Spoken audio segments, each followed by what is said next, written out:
Now in this video, I'm going to introduce you one kind of attack which can happen in the LAN. We call it as MAC flooding attack.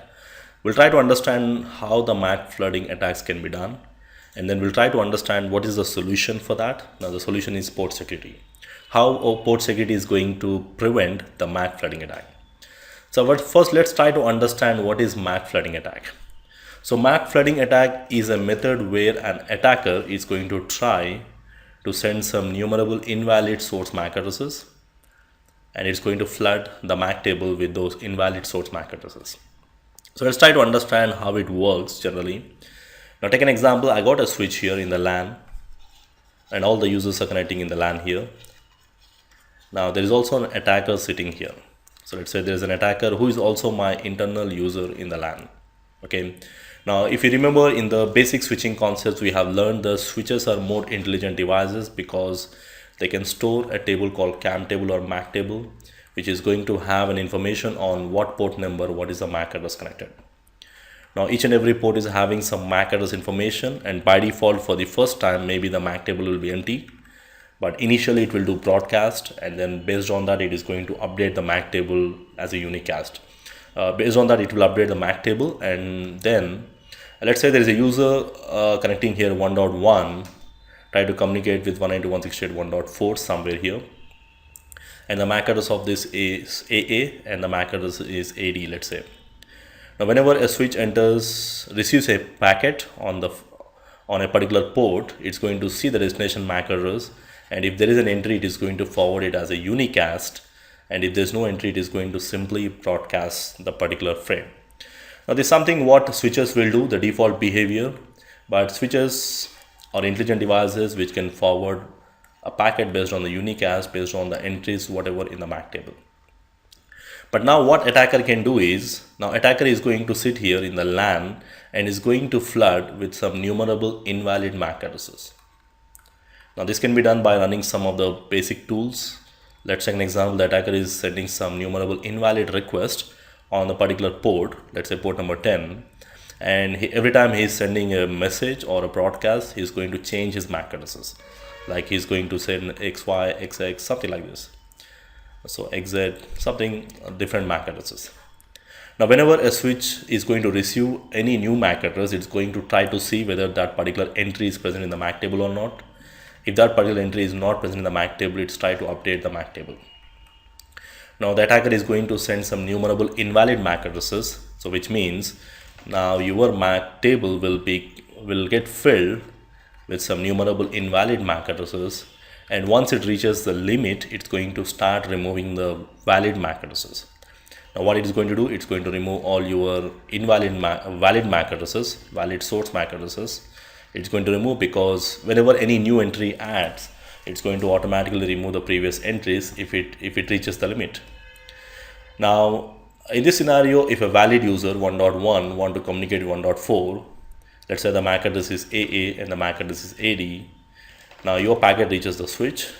Now switch is going to see the CAM table. In that particular CAM table, there is no entry for the destination MAC address, and now the switches, whenever there is no entry for the destination MAC address, it's going to simply send a broadcast or a flood throughout the network. Now every time any valid user wants to communicate with any other user in the LAN, it's going to simply flood that in the network. Now that's something what switches will do. Now you can see this kind of attack we call as MAC table overflow attack or MAC flooding attack. MAC flooding, or we can also say MAC table overflow attack, where the attacker is going to send some numerable invalid MAC addresses, and your CAM table will be filled with all your invalid MAC addresses, where the valid users are not going to make an entry, and they are going to work based on the broadcast.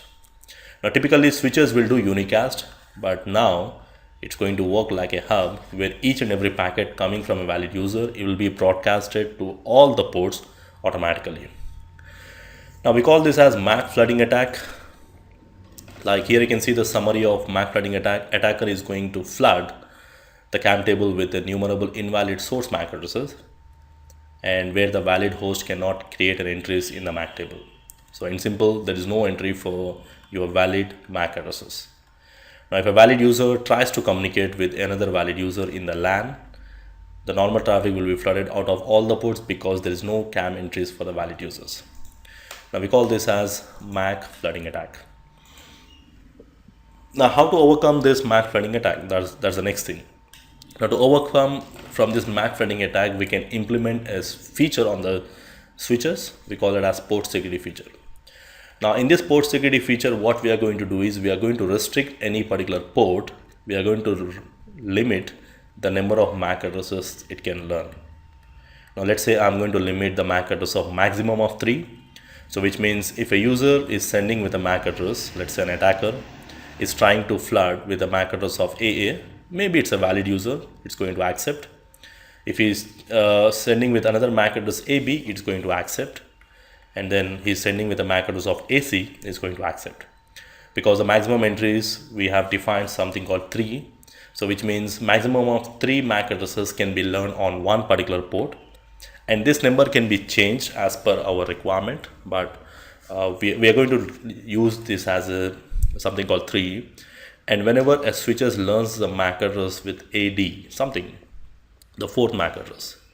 So once it receives the 4th MAC address, automatically it is going to put the port into a shutdown state.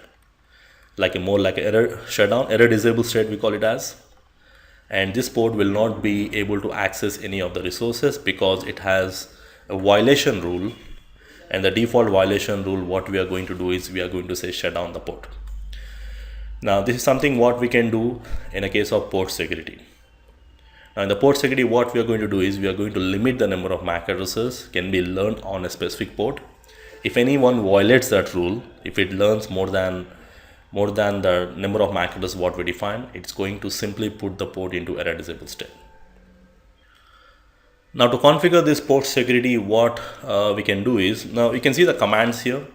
Now if you want to implement port security on port number 1, or we can define the range of ports, I can simply go to interface range F0 by 1 to F0 by 10. And we can define a port can be an access port or it can be a trunk port.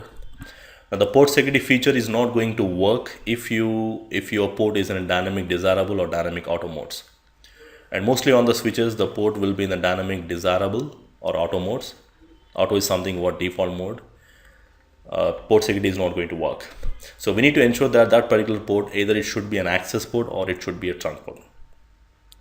Okay, so we can define the maximum number of MAC addresses. Like in my example, I'm going to define a maximum of 3 MAC addresses can be learned on this particular ports. Now this command switch port security is going to enable the feature port security on that particular port. And in the next command, we are going to define the maximum number of MAC addresses can be learned on that particular port. And then the last thing, this command is optional, not compulsory. Like if it reaches the maximum limit. So I'm going to define 3 MAC addresses. If it learns the 4th MAC address, what is the violation? What is the port security violation we need to configure? Like the default is shutdown. It's going to put the port into error disabled state, which means it will automatically goes into more like a shutdown state. And this port will only come back if you configure any specific port. We need to shut down and we have to do no shutdown command. Okay, so we have to shut down and no shutdown. That's only one way you can make this interface back to up. In fact, you can also use some error disable recovery options, but we generally go with this one. Now there are some other options we can use, like we can say protect and restrict options. Now there is a slight difference between the shutdown. So whenever we say shut down the port, it's going to simply put the port into error disabled state. And this is the default violation rule whenever we implement a port security. Now in some cases, we don't want to put the port into error disabled state. We don't want the port into shutdown state. We can also use an option called restrict or protect. Now the difference between these ports is, now in case of protect mode, let's say if I'm defining the maximum MAC addresses of 3. So whenever it learns the 4th MAC address, that's for violation rule, it is not going to put the port into error disabled state. So the port will be up, but it is going to ignore the MAC addresses which are on beyond that limit, which means it is not going to update the MAC table, and it's just going to ignore those MAC addresses, and the new 4th MAC address from there onwards, they will not be able to communicate with the LAN resources. But the remaining 3 valid MAC addresses, whatever we have defined the initially learned, these will be still able to access the resources. So, but when a new MAC address is learned, the fourth MAC address, they will not be able to access the resources in the LAN. So which means if a user is sending a traffic with the valid MAC addresses, the three, whatever the three MAC addresses which are learned, they will be able to access the resources. But still, the fourth MAC address or the fifth MAC address, whatever learned other than those three, will not be able to access the resources. Now, in case of restrict, it's more like a protect, the same thing. But the one thing extra it will do is it will generate a log message, and based on that log message, if you have some external log servers, it's going to send some log information to the external servers. It's going to inform syslog server, or it is going to send a console message. If you have a default console login, it's going to show you the log message that this violation has been done.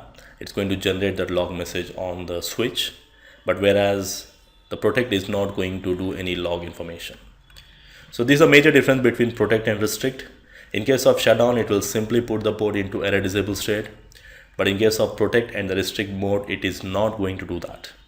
It's going to make the interface still up, the valid MAC addresses still be able to access the resources, but the major difference is in case of protect, there is no logging done, but whereas in the restrict mode, it's going to generate some log messages on the switch. So that's the only difference between these two options. Now, depending upon the requirement, either we can go with any one of these options, but if you don't define this violation rule, the default rule will be a shutdown state.